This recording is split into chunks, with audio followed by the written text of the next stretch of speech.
Queridos amigos y amigas, tengan muy bonito día. Pues miren, tenemos aquí un chayotero que anda alebrestado. Bueno, es su trabajo, lo mandaron para presionar y hacer quedar mal. Pero miren qué respuesta le ha estado dando. Ahora viene con otra pregunta también de lo que eh, los medios chayoteros, la lámpara de la comunicación, le dan vuelo a la hilacha en nado sincronizado. Lo van a sacar. De mí se acuerdan. Vamos a quitar el recuadro, vamos a escuchar. Mujeres y hombres que tienen como propósito participar en la vida pública, contender por cargos de elección, de representación, con una declaración de principios, con un programa de acción. Pero también hay que recordar que los partidos públicos pues son no. Entonces ahí hay una situación de los partidos políticos donde, por ejemplo, no sabemos cuál es la situación de sus trabajadores, no tienen sindicatos.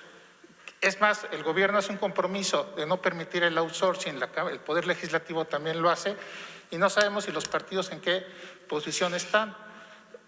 En el mismo sentido está la demanda que tenemos ahorita con el señor Salgado Macedonio, que está planteando toda una situación de reclamar que han sido vulnerados sus derechos simplemente porque no fue transparente en la presentación de sus informes.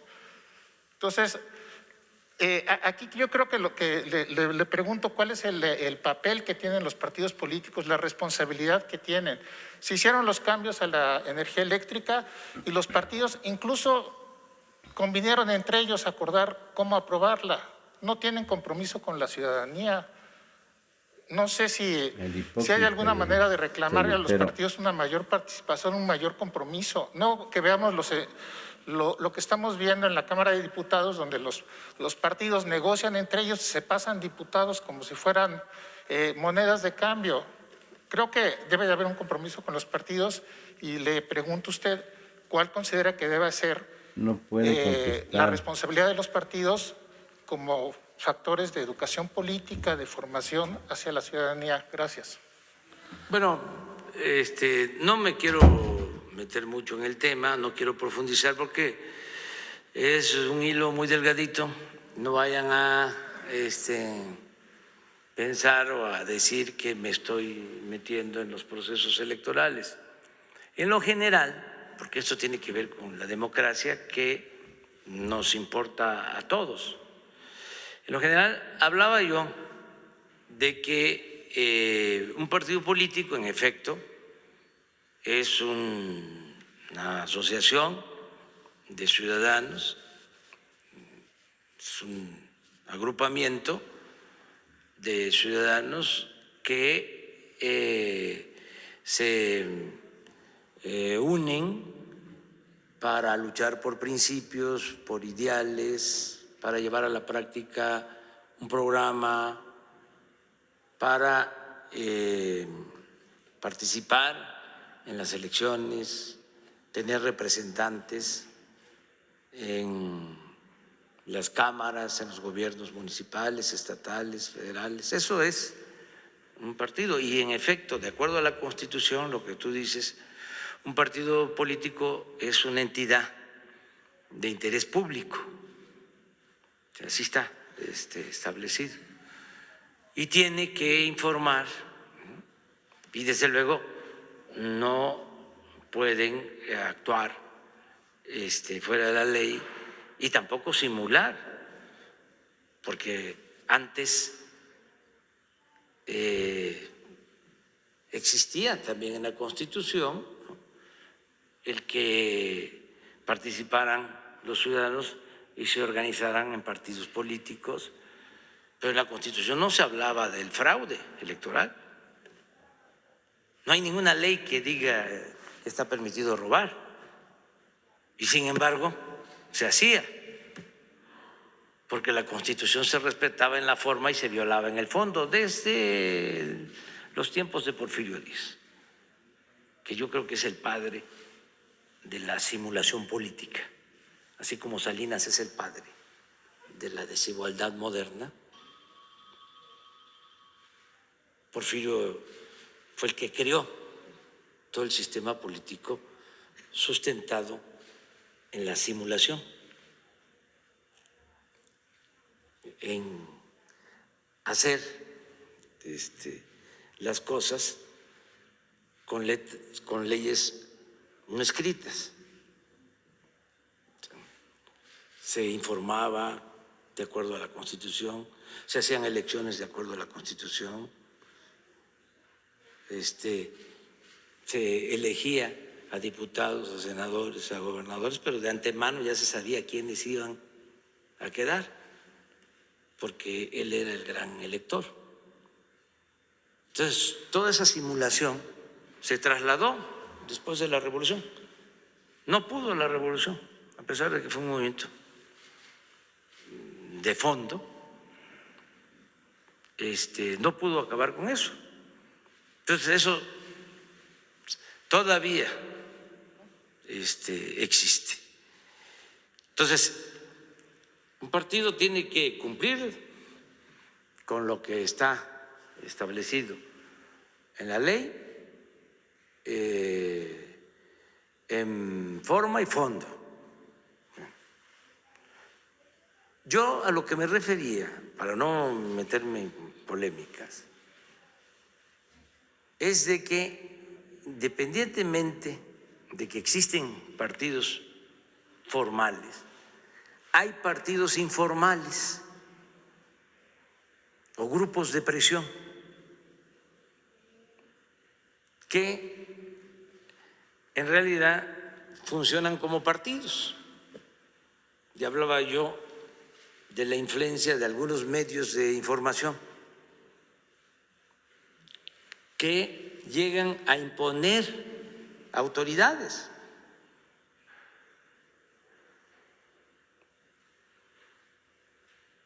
No me voy a meter tanto en el asunto, pero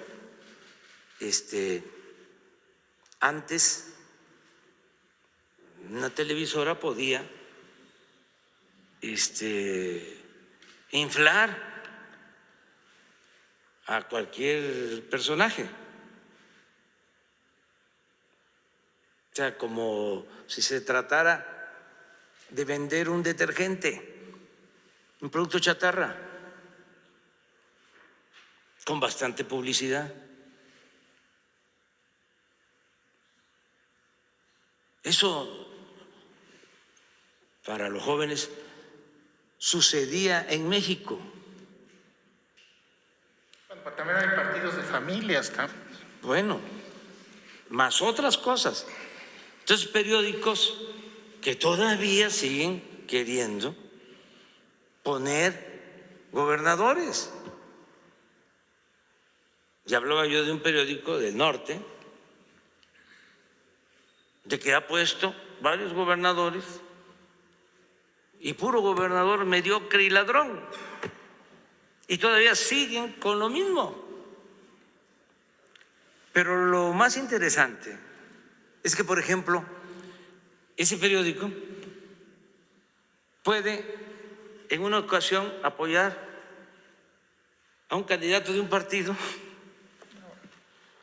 y en otra ocasión apoyar a candidato de otro partido o a un candidato sin partido.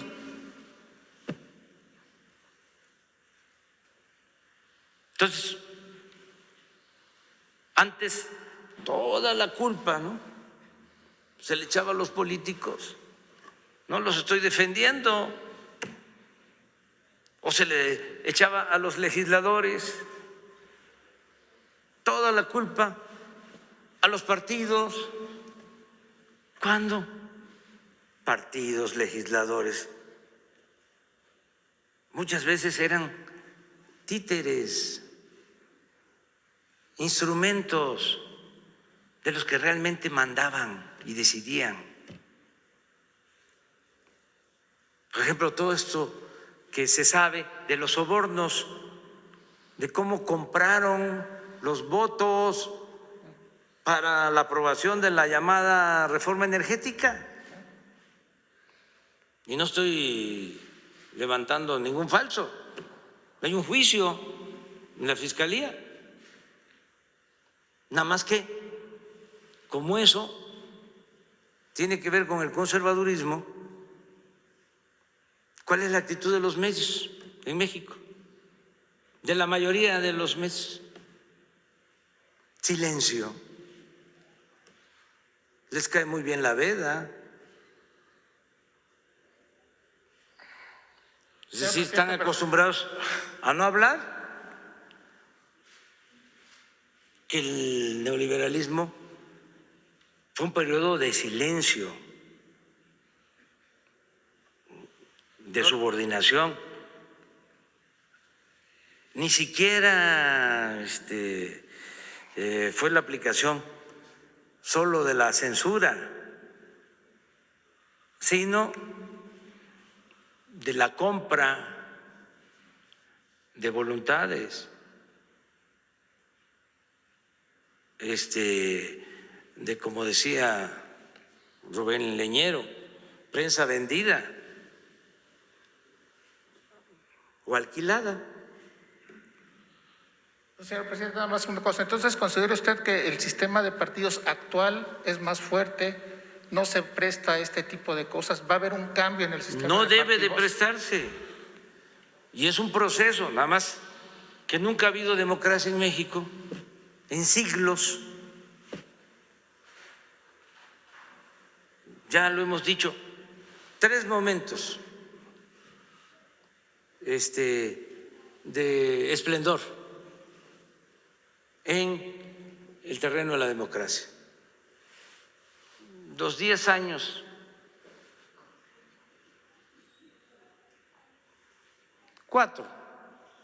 10 años de la República restaurada, del gobierno de Juárez y de Lerdo, de 1867 a 1876. Luego, Madero, apóstol de la democracia. ¿Cuánto duró el presidente Madero? Ya de diciembre del 11 a febrero del 13, que lo asesina. Nada.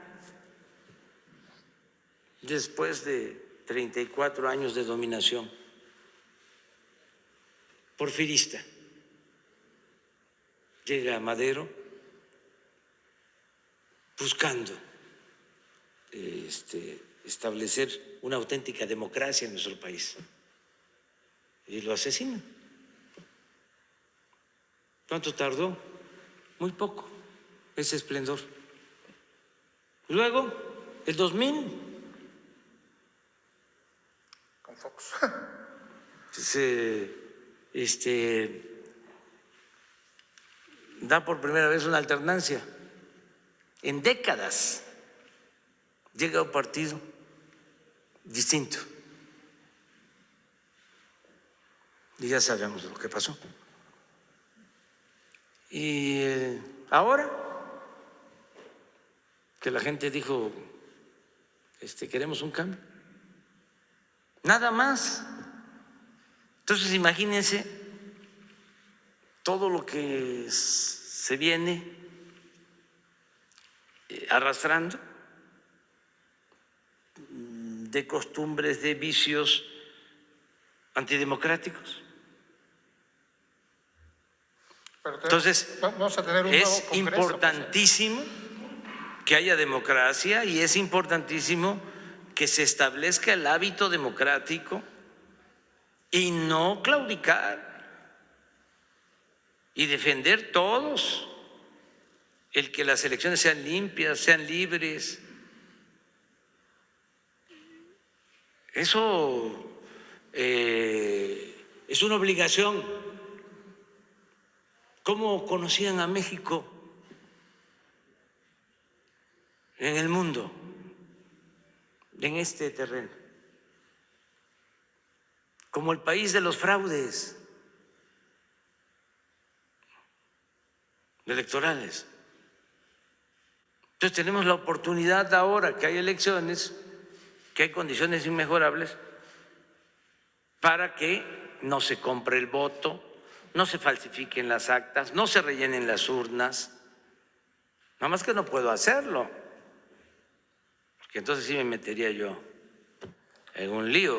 Entonces, Pero si vamos a las redes y ponemos, por ejemplo, cómo se contaban los votos, porque ahí está.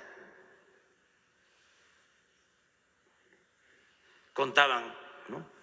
1, 2, 3, 4, 5, 6, 7, 8, 9, 19, 20, 21, 22, 33, 34, 35. Total,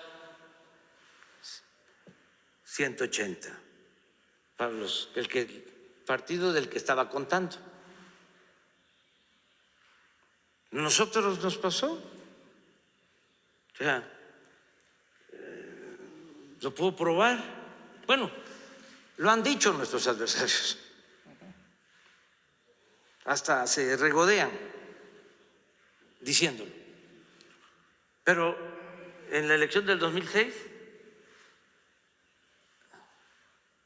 nuestro adversario sacaba más votos que los ciudadanos que habían en la sección electoral. Habían 350 ciudadanos, sacaba 550, 560 votos. sí, señor presidente. Entonces ya eso debe determinarse por completo. Entonces eso tiene que ver con la democracia, no es estar a favor o en contra de ningún partido, es sencillamente vamos a dejar al pueblo que decida libremente. No apostemos a el fraude. Sí, pero es que tengo la percepción de que ahorita el problema no tanto es de partidos, sino de personajes de la política que se amparan en partidos y que no son honestos, que no tienen un compromiso real con la Pero al ciudadanía. final eso, si hay democracia, lo resuelve el pueblo. Ojalá que así sea. O sea, porque también eso es importante. No pensar que el pueblo es tonto. Repito, tonto es el que piensa que el pueblo es tonto. La gente está muy consciente.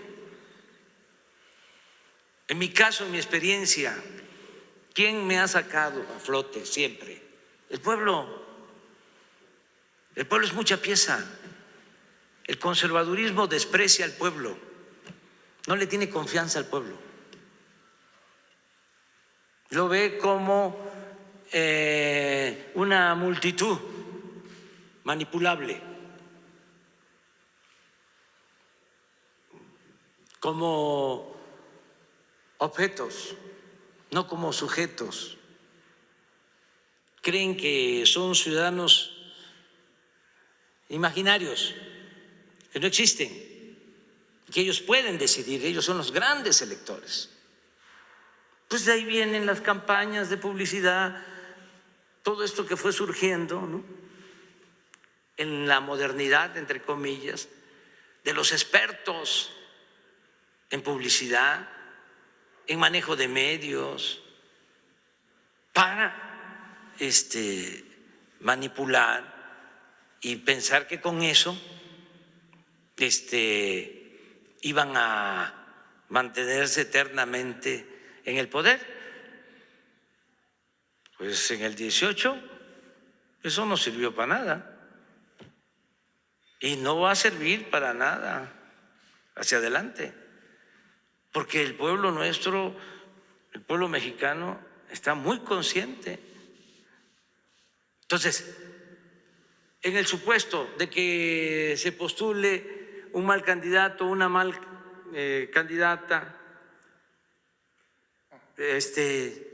bueno, no hay que tenerle miedo al pueblo, hay que respetar al pueblo. Y como un gran intelectual ya finado, que respeté mucho, aunque era un hombre con ideas conservadoras. Decías que el pueblo se equivoca. Sí, claro que se equivoca el pueblo. Claro que se equivoca. Pero se equivocan más los caciques. ¿Cómo no se van a equivocar los caciques y los oligarcas y los integrantes de las mafias del poder? ¿Cómo no se va a equivocar el que solamente tiene como propósito el dinero y el poder? Entonces el pueblo tiene un instinto certero, sabe lo que le conviene y lo que no le conviene. Pero todo esto tiene que ver con las convicciones de cada quien. Entonces, dejemos al pueblo. Hasta en los asuntos más difíciles, aun cuando se tenga representación, consultemos al pueblo. Mandar obedeciendo. Para no equivocarnos, lo mejor es preguntarle al pueblo. Y claro que nos vamos a equivocar y van a haber traiciones y muchas cosas, pero lo mejor que se ha inventado en política para que exista una representación ciudadana, una representación popular, es la democracia. O es el sistema menos malo. No hay otro. Y la democracia es demos, que es pueblo, y kratos, que es poder. Esa es la democracia, es el poder del pueblo. El pueblo es el que decide, el pueblo es el que manda. Entonces, hagamos a un lado el clasismo, el racismo, la discriminación, y pensemos que todos somos iguales y que, así como nosotros tenemos capacidad para la reflexión y el análisis, también un campesino, un obrero,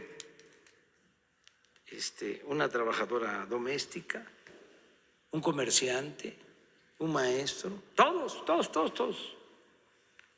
de todas las clases sociales, tienen la misma capacidad para imaginar, crear y decidir sobre lo que conviene. Muy bien.